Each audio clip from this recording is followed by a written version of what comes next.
यह लेख जर्मनी द्वारा इतिहास में की गई गलतियों को याद रखने और वर्तमान में अन्यायों पर चुप रहने के विरोधाभास को उजागर कर रहा है।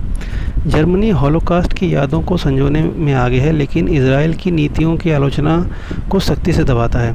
संयुक्त राष्ट्र की रिपोर्ट के अनुसार गाज़ा में कम से कम 20,000 बच्चों की मौत हुई है और 44,000 बच्चे घायल हुए हैं। रिपोर्ट में यातना, यौन हिंसा, भुखमरी, अस्पतालों और स्कूलों पर गंभीर हमले जैसे मानवाधिकार उल्लंघनों का भी उल्लेख है।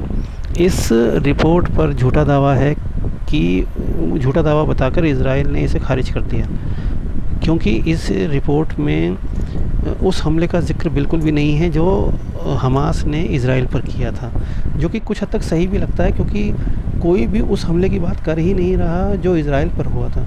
जबकि यूरोपीय देशों ने इस पर चुप्पी साध रखी है, तो कहीं ना कहीं वो आतंकवाद के खिलाफ अपनी आवाज़ को चुप रहकर भी दर्शाना चाहते हैं। अमेरिका के बाद इजराइल जर्मनी को हथियार की आपूर्ति करने वाला दूसरा सबसे बड़ा देश है और उसकी कुल आयात का 33% हिस्सा भी देता है।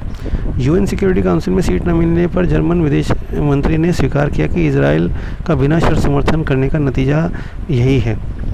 हालांकि जर्मनी द्वारा इजराइल का सपोर्ट करने में इतनी ज़्यादा खामियां नहीं हैं जितनी दुनिया को बताई जा रही हैं। 1980 के दशक में पश्चिमी जर्मनी को खुद को केवल पीड़ित मानता था, जबकि बाद में अपने इतिहास के अध्यायों को उन्होंने स्वीकार भी कर लिया। जर्मनी में यहूदी विरोधी भावना की परिभाषा इतनी सख्त कर दी गई है कि इजराइल को किसी भी आलोचना को दबा दिया जाता है। इजराइल की आलोचना करने वाले कई कलाकारों और लेखकों और पुरस्कार विजेताओं के कार्यक्रम और फंडिंग को रद्द कर दिए गए हैं।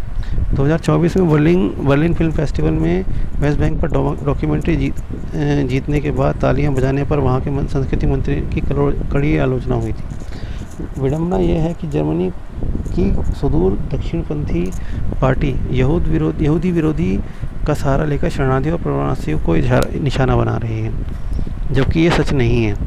2020 में नेतन्याहू के बेटे के विज्ञापनों पर हिस्सा लिया और सुदूर दक्षिणपंथी समूह ने इजराइल की नीतियों का समर्थन भी करते हैं। 2025 में चांसलर मर्ज ने बयान दिया था कि जर्मनी की बड़ी संख्या में प्रवासियों के साथ यहूदी विरोध का भी आयात किया है। इस साल जर्मनी में एक ऑनलाइन टूल लॉन्च किया जिसने अपने पूर्वजों को नाजी रिकॉर्ड खंगाल रहे हैं और लाखों बार देख रहे हैं।